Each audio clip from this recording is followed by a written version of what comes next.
Ya, bu gündən bura ödənişlidir.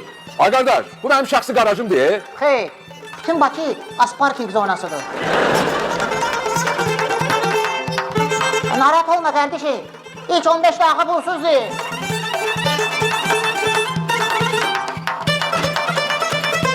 Kardeşim, ilk 15 dakika pulsuzdur. Çıxanda son yazarsan.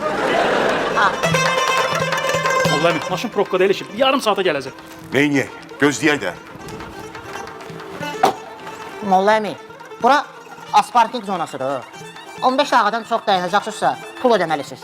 Ay qardaş, bu ölü be. Vallahi mən niyə də öyle? Bəs biz indi neyniyək?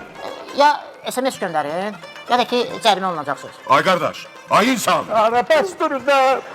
Bəs durun da, özüm gedərəm qəbirstanlığa. İmkan verir adam ki, böyləydi. Gəlin, gəlin.